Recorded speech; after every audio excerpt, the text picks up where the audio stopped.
Masayang araw, mga ka-PL. Di ba, galit na galit po si Ramon Tulfo sa mga kababayan niyang taga-Manay nung pumunta si Marcos na tinabla po ng kanyang mga kababayan. Kaway ng kaway yung mama. Wala namang gumaganti ng kaway. Ni hindi man lamang po nakipagdaupang palad itong mga taga-Manay kay Bongbong Marcos. Sa madaling salita, mga kababayan, hindi mainit ang pagtanggap ng mga taga-Manay na kababayan ni Ramon Tulfo kay Bongbong Marcos. Kaya sumama ang loob nitong si Ramon Tulfo, mga kababayan, nagalit sa kanyang mga kababayan at tinawag po na pusaka. Pusaka di umano itong mga taga-Manay ayon kay Ramon Tulfo, na ang ibig sabihin pala nitong pusaka, mga kababayan, ito yung taong pinakamababang uri. Walang pinag-aralan, walang modo, walang disiplina, bastos at kung ano-ano pa na mga katulad niyan, mga kababayan. Yan po ang tawag ni Ramon Tulfo sa kanyang mga kababayan na taga-Manay ngayon.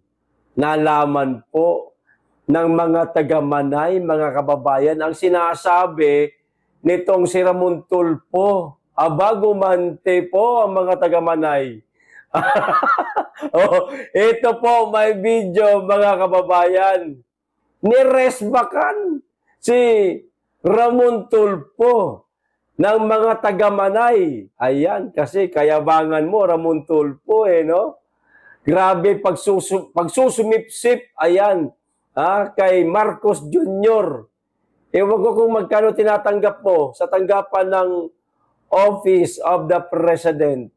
Bakit ka ganyan, napakasipsip mo sa Administrasyong Marcos na kahit na mga kababayan mo ay nagawa mong bastusin, pagsalitaan mo at tawagin mong pusaka?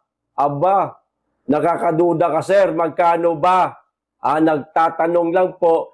Hindi po ako nagpaparatang kasi nakakapagtaka. Hindi po kayo magsasalita ng ganyan kung wala po kayong agda nga lang.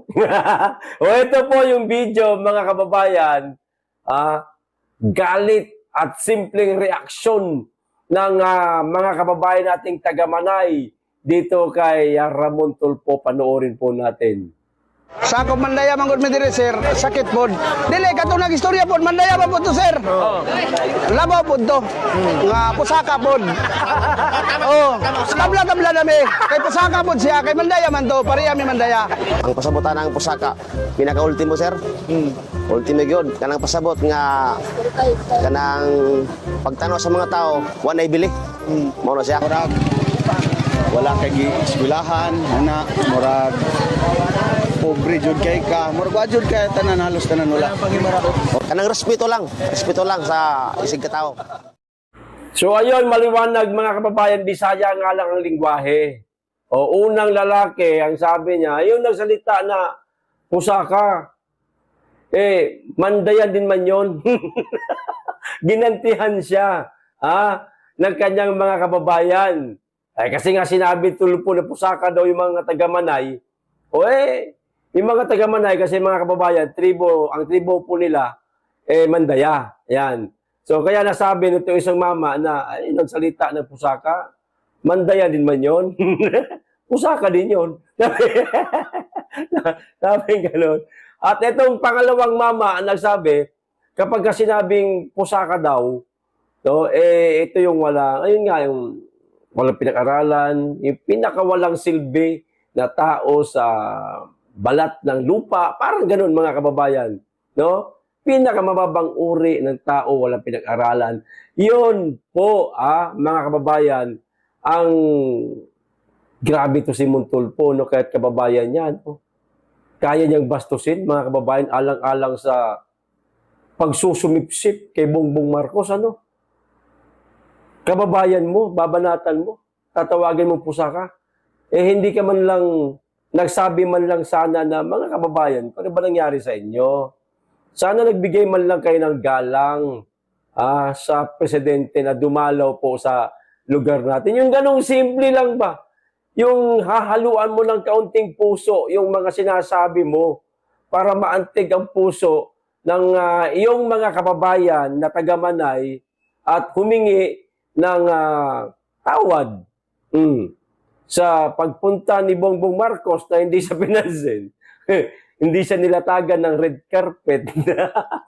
Hindi siya kinamayan, hindi rin siya kinawayan. O ayan, sa madaling salita, malamig pa sa bangkay ang ang salubong ng mga taga-Manay kay Bongbong Marcos, mga kababayan. Kaya galit na galit si Montulfo. Pero yun na nga, mga kababayan. Baka pagka itong mama na ito umuwi sa Manay, baka pagtabuyan to ng kanyang mga kababayan. Ako, Montulfo, mag-ingat-ingat ka. Malaki-laki ang kinalaban mo. Dahil buong Manay na mga kababayan mo ang binabanatan mo. Kung yung kumakalat ulit ngayon na nag-viral noon na video, ikaw at si Raymart Santiago na nagulpi ka, nagkanda pasa-pasa, dugo-dugo yung mukha mo dahil sa mga upak sa'yo ni Raymart Santiago, baka pag umuwi ka sa lugar ninyo, hindi lang yan ang abutin mo. Pakayariin ka mismo ng mga kababayan mo, kaya mag-iingat ka. Huwag ka masyadong sip-sip kay Marcos. Oy, sir, tignan mo rin ang problema ng bansa. Bago mo ipagtanggol ang isang tao, ang isang politiko, silipin mo muna kung wala bang problema ang kanyang administrasyon. Abay, napakaraming problema. Bago ka magsumipsip sa isang politiko, silipin mo muna kung may problema ba o wala ang kanyang administrasyon. Ngayon kung meron, mag-isip-isip ka. Bago mo ipagtanggol, baka pagtawanan ka lang at magmukha kang bayaran, baka totoo naman. Di ba, mga kababayan, baka lang naman. Di ba, mga kababayan? Speaking, Bongbong Marcos na tinabla sa Manay, eto mga kababayan, meron siyang anunsyo. Meron siyang matatawag nating ipinagmamalaki. Ipinagmamayabang. Ano ho? Tignan nyo kung gaano kababa ang tingin nila sa ating mga pobre. No? Kung gaano kaliit ang tingin itong mama na ito sa ating mga pobre. Maituturing talaga na matapobre itong presidente natin, mga kababayan. Ito, inanunsyo ni Pangulong Ferdinand Bongbong Marcos Jr. Nagkan pa kasi na Pangulo to, wag na lang sana Pangulo ito.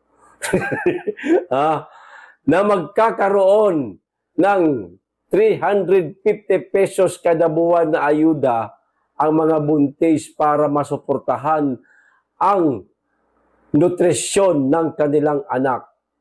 Ito yung mismong sinabi niya. Meron tayong programa na first 1,000 days. And the first 1,000 days, ang pagbilang niyan, it's start from concept.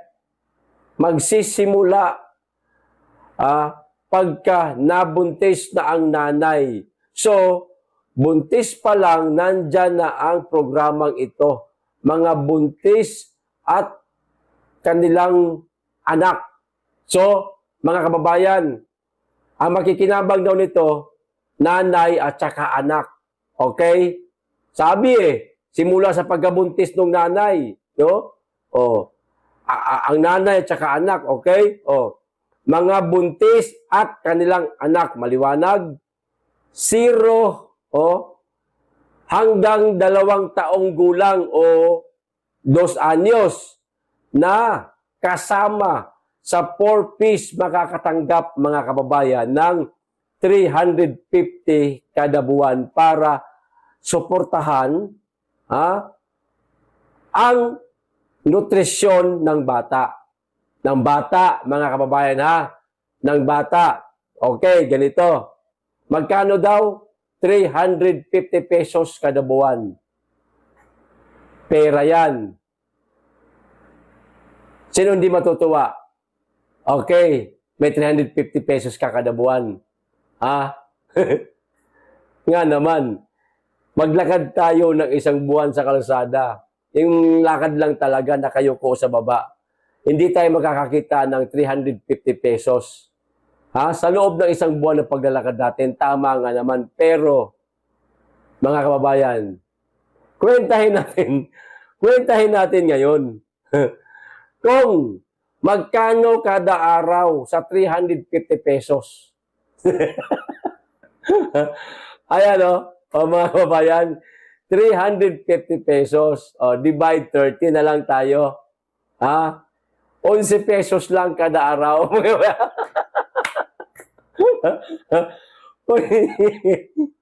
11 pesos lang kada araw, mga kababayan, para daw po yan sa nutrition ng bata.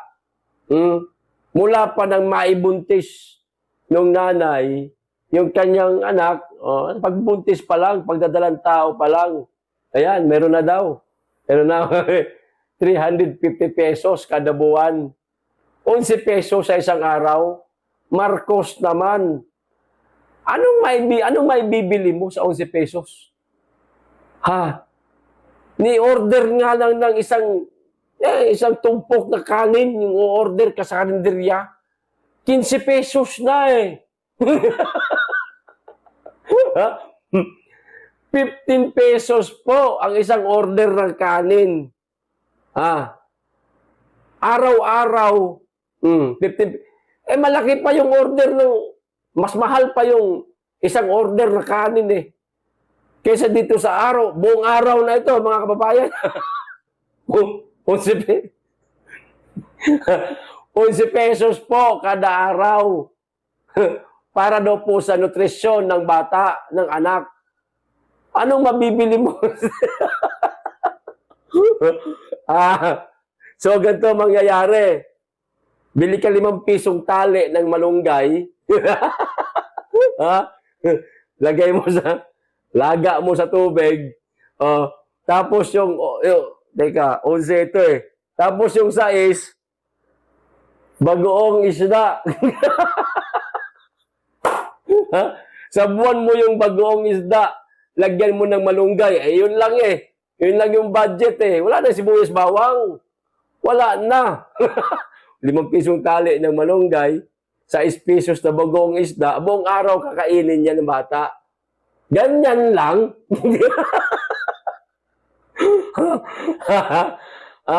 Nasaan yung nutrisyon? So, halagang 11 pesos araw-araw?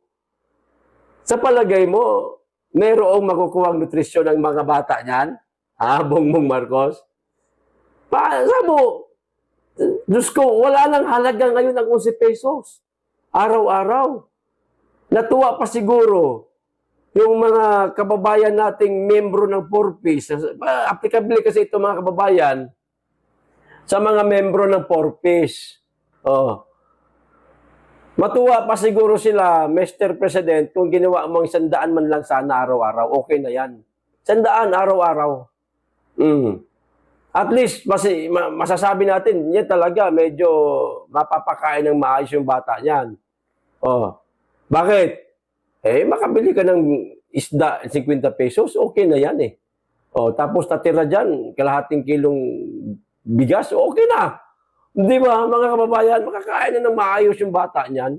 Kung pambata man lang, yung nanay, wag na. Maya mo na magutom yung nanay. Di ba? 11 pesos, mga kababayan. Ano mangyayari dyan? Kita mo itong mama na ito. Ipinagmayabang niya pa yan. Dito sa isang balita, saglitin lang natin to. Pakita ko lang sa inyo. Sasaglitin ko lang, mga kababayan. Ipinagmayabang niya pa yan. Hindi pala, ipinagmalaki. Huwag natin basahin ng buo. Ayan, ipinagmalaki. Okay. Ipinagmalaki yung 11 pesos. 11 pesos? Ipinagmamalaki mo? May sayad ka talaga, Nyor. Ha? Kung buhay ang tatay mo, baka sinampal ka ng tsinela sa mukha. Ipinagmalaki ni Pangulong Marcos, Pangulo na naman, ang programang First 1,000 Days o F1KD ng pamahalaan na layuning mapabuti ang kalusugan ng mga bata at buntis. At buntis, bata at buntis pala. Naloka, akala ko mga bata lang. Dalawa pala makikinabang nito. Bata at yung buntis. Bata at buntis na benepisyaryo sa Pantawid Pamilyang Pilipino Program o 4PACE, mga kababayan. 350 kada buwan. Bata at nanay. Diyos ko po, 11 pesos, tig-6 sila. Anong magagawa ng 11 pesos? Ano mabibili? Bangag talaga itong tao na to. Bangag, mga kababayan. Di ba? Diyos ko po, ganyan po kaliit ang tingin ni Bongbong Marcos sa ating mga pobre. Ganyan po, mga kababayan. Para kang para kang alagang aso lang ba na bili tayo ng pagkain ng aso, bili dyan sa mga pagpag na yan, pakain natin sa aso, okay na siguro. Parang ganun, mga kababayan, ang liit po ng tingin nila sa atin. Kaya pala, wala siyang nagagawa, wala siyang planong pagandahin, pagbutihan itong kanyang pamumuno sa ating bansa kasi wala siyang pakialam kasi hudang ano masabi sa kanya ng mga tao. Diba? Diyos ko po, nga mama, ito may sayad talaga, mga kababayan. O ito pa, dagdag ko. Papayag ba kayo? Kayong mga influencer ng TikTok, ha? Kayong mga nagbebenta ng mga kung ano-anong mga products sa TikTok na kumikita kayo. Papayag ba kayo dito sa gustong mangyari ni Abante? O ito, Representative Benny Abante, ipagbawal ang TikTok sa Pilipinas. O papayag kayo? Ha? Kayong mga kumikita sa TikTok? Alam nyo ba? Nais ni Representative Benny Abante na ipagbawal ang TikTok sa bansa kasunod ng ginawa ng Estados Unidos na nag-ban din ng naturang application o ng app. O ayon kay Abante, ginagamit umano ng mga banyaga lalo na ng China ang TikTok upang impluwensyahan at kontrolin ang mga Pilipino sa pamamagitan ng maling impormasyon. Aniya, panahon na raw para sa gobyerno na kumilos bago mahuli ang lahat at protektahan ang mga mamamayan laban sa mga dayuhang panlilinlang na sa social media. Mga kababayan, pinagmumulan di umano ng fake news, ng disinformasyon, mga kababayan, ang TikTok ayon kay Benny Abante, anak na tutsa. Si Claire Castro lang, nandiyan na, fake news niya yan eh. Bakit nyo pa, tawag dito, pagbibintangan ang TikTok na pinagmulan ng maling impormasyon? Nasa administrasyon nga ni Marcos, daming fake news dyan. Benny Abante, tumigil ka. Tumigil ka. Bakit? Mali ba ang sinasabi? O nagbabiral sa TikTok na mula sa mga influencer ng TikTok na sinasabi nila nanalo ka lang dahil kaalyado ka ni Martin Romualdez at pilit na pinadisqualify itong katunggali mo sa Maynila. Kaya ikaw nariyan nakaupo pa rin. Sa madaling salita, hindi ka na binoboto pero nananalo ka pa rin. Yan ang sinasabi lagi ng mga influencer sa TikTok. Hindi ba totoo yan, sir? Nasasaktan ka ba dyan?